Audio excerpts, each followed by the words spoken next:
Welcome in to Duval Daily, presented by GenJag.com. I'm Jordan DeLugo. Thanks so much for tuning in.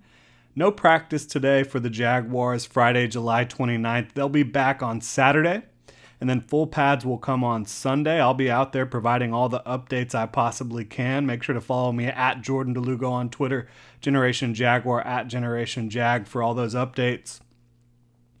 But right now, off day, we're going to break down the Jaguars' top standouts through 4 unpadded practices, according to yours truly. I'd like to remind you to please subscribe and hit that notification bell so you don't miss a show on here. Really appreciate the support, Duval. So let's go ahead and jump into it here. The Jaguars' top standouts from training camp so far. Again, unpadded to this point. So you haven't seen full contact, you haven't seen the offensive line and the defensive line really get after each other in these one-on-one drills. But we have had 4 days of practice where we've seen red zone work, we've seen inside the 20s work between the offense and the defense going after each other, and we've gotten a decent little sample size here of what's to come and how players are taking what they've learned in the meeting rooms and what they've done throughout the offseason and putting it onto the practice field here. So I wouldn't read too much into what we've seen so far in terms of players struggling or in terms of players really excelling, but it has been 4 days of training camp practice. We have a sample size here of some reps, plenty of reps. I mean, Trevor Lawrence has thrown 58 passes in team drills so far, so you've got a good little sample size. And we're going to break it down. Travis Etienne, he is my top standout so far. This is a guy who missed all of the 2021 season, his rookie year. And he had the Liz Frank injury, of course, last August, and he's fully recovered from that. He has been electric at Jaguars camp. You saw it throughout the spring and early summer at OTAs, but seeing him now, he looks every bit like the guy that you saw on Clemson or at Clemson on Saturdays, just running past, around, through college defenses. This is the all-time leading touchdown scorer in ACC history. This is a player who has size, who has athleticism, speed, quickness. He looks like one of the fastest players on the field. He's incredibly elusive. These linebackers and defensive backs are having trouble even just getting hands on Travis Etienne. And it'd be one thing to talk about a runner with full pads on, and then you can really start to get more excited about it. But even watching Travis Etienne, these defenders, if they were playing two-hand touch or playing flag football, they're not getting to him. He is so fast and so elusive, has such good instincts in the open field. He's been making a lot of Jaguars defenders look silly. And I don't think that's a knock really on these defenders. There's some talented linebackers and defensive backs in Jacksonville right now that we will get to, but there has been rare occasions where you get into the team drills and Etienne doesn't just outrun everyone for a positive play.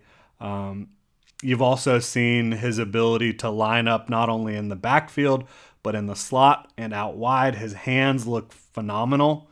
That's an area where he's really grown his game over the last several seasons, and I think right now his hands are the best they ever have been. He's hauling in everything, making it look easy. So Travis Etienne, I think, is the number one standout so far for me. The number 2 standout, we're switching sides of the ball here, and it is Tyson Campbell, the second-year cornerback, another valuable draft pick that the Jaguars made in 2021. Of course, Travis Etienne was the 25th overall pick in the first round.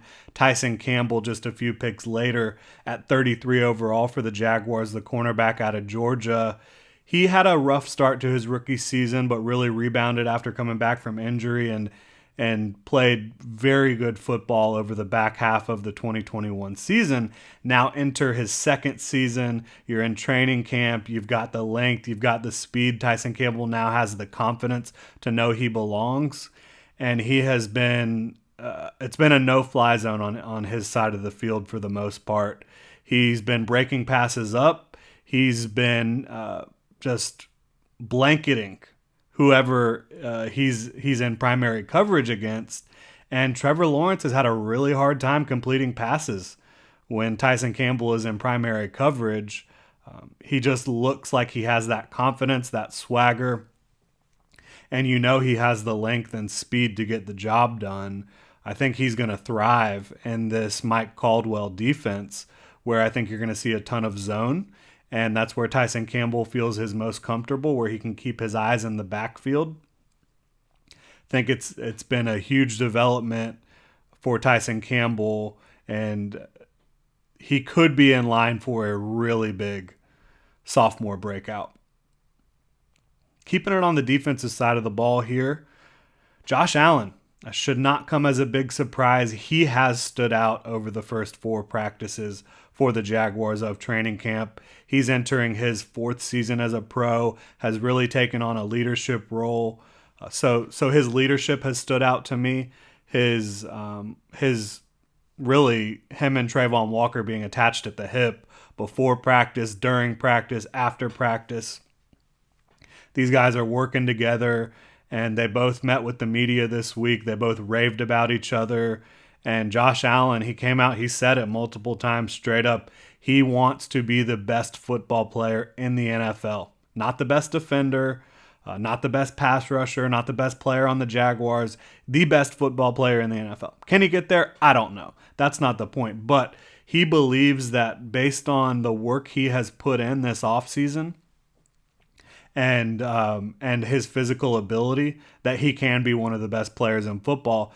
I don't have much reason to doubt him, and what you've seen through camp so far, even though it hasn't been full contact between OL and DL, between the tackles and the outside linebackers, he's been having his way, and he had 2 would-be sacks on Wednesday. Yesterday, on the play in the red zone where Trevor Lawrence was able to rush for a touchdown, Josh Allen was picking up Travis Etienne out of the backfield, and he was running stride for stride with Travis Etienne towards the sideline. And I haven't seen many players do that out here at camp so far in terms of being able to keep up with Travis. So I think Josh Allen has looked incredible, as he should, going into the 4th year of his rookie contract. He's got more talent around him on the interior, on the opposite side at pass rusher with Trayvon Walker. And Trayvon's looked pretty good as well. I want to see more from him as we move forward. But I think if you look at one of the pass rushers who stood out the most, it's Josh Allen. And he'll be able to kind of put that on display even more once the pads come on Sunday. My 4th standout is 2021 first overall pick Trevor Lawrence. Did not have a great day in red zone work yesterday in terms of just completing passes and getting the job done. He was only 6 of 15 in total on Thursday, but he scored 5 total touchdowns in red zone work, which even if you're not as consistent in the red zone in terms of play to play, if you're able to get the ball in the end zone, that's all that really matters. And he threw 4 touchdowns in the red zone. He ran for another one. And overall, he's 41 of 58 by my count through 4 days of training camp. And that's including the day yesterday where the defense really tightened up in the red zone, where there's not as much space to work, and the Jaguars offense, the receivers and Trevor Lawrence, they'll just need to establish better timing in the red zone where there's, again, just confined spaces. Defenders don't have as much space to cover, and so it tightens up down there. And they'll need to work on the timing and the speed of everything. The offense will moving forward. But if you look at Trevor Lawrence's entire body of work in camp so far, he's been deadly accurate to all areas of the field for the most part. And again, delivering strikes all over the field, whether he's having to get the ball over a defender's outstretched arms on a dump off, or hitting Christian Kirk on an out route, or getting Evan Ingram over the middle, hitting Zay Jones deep, pushing the boundaries on the third level. He's been accurate everywhere he's been throwing the football. He has had command of the offense, in my opinion. He has been taking coaching very well, but also being able to provide some commentary, some tips, some adjustments to his receivers, to his backs out of the backfield. The communication level between Trevor and the offensive line, the receivers, the running backs, it's all there. It's what you need to see from a superstar quarterback. And I'm not saying Trevor is that yet. He certainly has the talent to be that. But you're seeing the steps you want to see out of a quarterback going into year 2 who has a phenomenal right arm, really good athleticism. He's seeing the field well. He's taking the coaching. You had Press Taylor talking about it yesterday, I believe, how on Tuesday they had a successful play where Trevor Lawrence made the completion like 20 yards down the field, but it wasn't really the right read. So you'll take it, certainly, but they coached him up on where the ball probably should have gone. And the very next day, in a similar situation, he made the proper throw, the right read, and completed it, and it was a much easier completion. So I think Trevor is really gonna continue to shine as we move forward. Once the pads come on, defenders can get a little bit more physical with the routes, and we'll see if they're able to stay consistent on the offensive side of the ball. But 41 of 58, 70% completions, despite having a day where receivers were not creating much separation in the red zone on Thursday. So I think Trevor he's looked the part on the field. You see the communication, the leadership, and the ability to take coaching, and that's everything you want to see from Trevor. My 5th standout here is Trey Herndon, who has been filling in for Darius Williams in the nickel. He's been pretty damn tight in coverage, very sticky, and this is a player who I think a lot of people think about, maybe what he was unable to do last year as he was recovering from injury, or maybe in 2019 when he had to fill in for Jalen Ramsey on the outside, how that didn't really work out all that well. But make no mistake about it, Trey Herndon is a quality slot corner. I think he is the Jaguars' 4th cornerback. Once Darius Williams is back to 100% health, Herndon will come off the field and be replaced by Williams, but not for lack of trying and not for lack of effort. He's looked really good, picked up multiple pass breakups, had a pass breakup yesterday in the red zone. He's been playing the best ball of his career, and he's in a good position at nickel, playing with a lot of talented defenders around him, and I think he's in a scheme that fits him well. And so, Trey Herndon, he's not going to see the field a whole lot probably once the regular season starts. When you have Tyson Campbell and Shaquille Griffin on the outside, Darius Williams on the inside, but Trey Herndon has made his impact felt so far in camp. A few other honorable mentions I wanted to get to. Trayvon Walker certainly has stood out in terms of just, you see this guy on the practice field, you see his willingness to learn, you've seen his ability to drop into space, and 6'5" and 272 pounds running and moving the way he does. It's just a sight to see, and it's a real treat for everyone out there. I think Shaquille Griffin should also be mentioned here, who plays opposite Tyson Campbell. He was able to pick off a pass yesterday, and the reason that's significant is because last year when he got his hands on the football in the regular season, he was unable to come up with any interceptions despite having 4 or 5 really good opportunities.